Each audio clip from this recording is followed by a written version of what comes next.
Hi, I'm Caroline Kennedy, and I'm honored to serve as the next United States Ambassador to Australia. I'm eager to learn all I can about the First Nations Australians' culture and traditions, Australia's modern multicultural society, the incredible natural environment, and abundant natural resources, as well as civic engagement, sports, snacks, and the southern sky and oceans. Before I arrive, I wanted to share with you why this opportunity means so much and why I will do everything I can to be worthy of it. I know that our countries are the strongest of allies and that our parents and grandparents fought side by side for more than 100 years. Their sacrifices have made it possible for us to live in two of the world's greatest democracies, countries that share a commitment to individual freedom, the rule of law, and economic opportunity. For me, it goes beyond that. In 1943, my father's PT boat was sunk by a Japanese destroyer. If not for the help of 2 Solomon Islanders and an Australian coast watcher, he and his crew would not have survived. He wanted to be the first sitting president to visit Australia, so I'm honored to carry his legacy forward in my own small way. President Kennedy inspired a generation to public service. They transformed America, fighting for civil rights, serving in the inner cities and outer space. They passed that commitment on to their children and grandchildren. In our family, that commitment began at home. And for me, it began with the women in our family.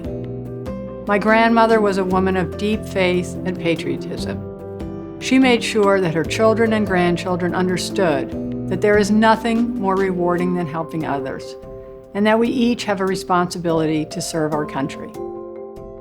My mother believed that words and ideas could change the world.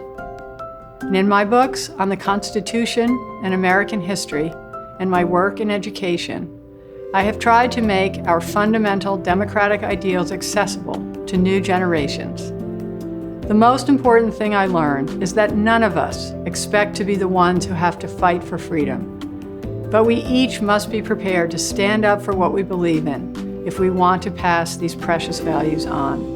When my husband Ed and I got married 36 years ago, we came to Australia on our honeymoon. We always dreamt of coming back, and we brought our 3 children in 2014. We fell in love with the people we met and the places we went, and I can't wait until my new grandson comes to visit.